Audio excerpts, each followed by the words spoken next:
ونصلی علی رسولہ الکریم۔ رمضان المبارک میں مسلمان خواتین کے لیے ایک عذر ہے، جس عذر کی وجہ سے شریعت نے انہیں رمضان المبارک کے اندر روزہ چھوڑنے کی اجازت دی ہے، اور بعد میں رمضان کے بعد وہ ان چھوڑے ہوئے روزوں کی قضائی دیں گی، قضائی ان پر لازم ہوگی۔ یہ حیض اور نفاس ہر آدم کی بیٹی کی فطرت کا اللہ رب العالمین نے حصہ بنایا ہوا ہے۔ ہر بالغ عورت اور ہر جو ہے نا وہ شادی شدہ عورت، اس کو حیض اور نفاس کا سامنا کرنا پڑتا ہے۔ تو جب حیض شروع ہو جائے، حیض آ جائے، تو ان دنوں میں وہ روزہ چھوڑ دے گی، یا نفاس میں داخل ہو جائے تو نفاس کے دنوں میں روزہ چھوڑ دے گی، اور جتنے روزے چھوٹے ہوں گے ان کی رمضان المبارک کے بعد جب اس کے لیے سہولت ہو اتنے روزوں کی قضا دے گی۔ سارے فقہاء کا، اہل علم کا اس بات پر اتفاق ہے کہ حیض یا نفاس کی حالت میں مسلمان عورت کے لیے روزہ رکھنا جائز نہیں ہے۔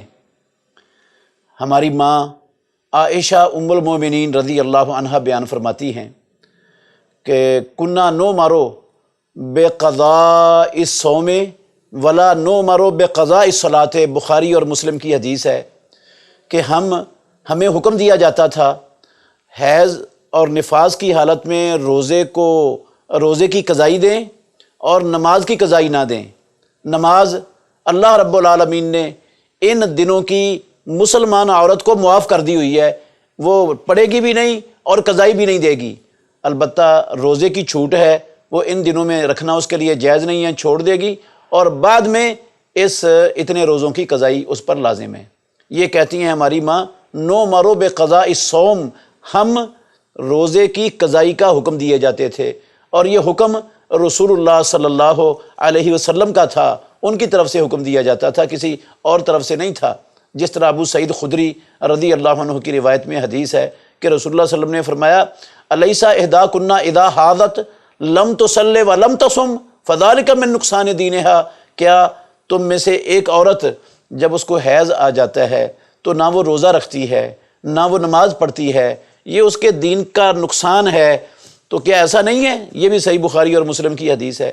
ہاں البتہ عورت نے روزہ رکھا ہوا ہے، اس کو روزے کی حالت میں حیض شروع ہو گیا ہے، چاہے وہ دن کا شروع ہے، چاہے دن کا درمیان ہے، چاہے دن کا آخری حصہ ہے، عصر کے بعد ہے، مغرب سے 5 منٹ پہلے ہے، وہ اس کا روزہ فاسد ہو گیا ہے۔ جس روزے کے اندر اس کو حیض کا خون شروع ہو گیا ہے یا نفاس آ گیا، روزہ فاسد ہے، تو وہ اس روزے کی بھی قضائی دے گی۔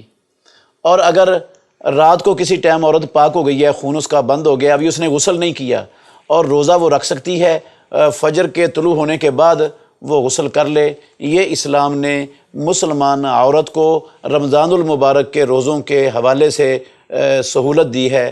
اللہ رب العالمین کا فضل اور احسان ہے یہ مسلمانوں پر کہ اللہ اپنے بندوں کو تنگی اور سختی میں ڈالنا پسند نہیں کرتا۔ بہترین صدقہ جاریہ حاصل کرنے کے لیے اس ویڈیو کو لائک، کمنٹ اور شیئر کرنا مت بھولیں۔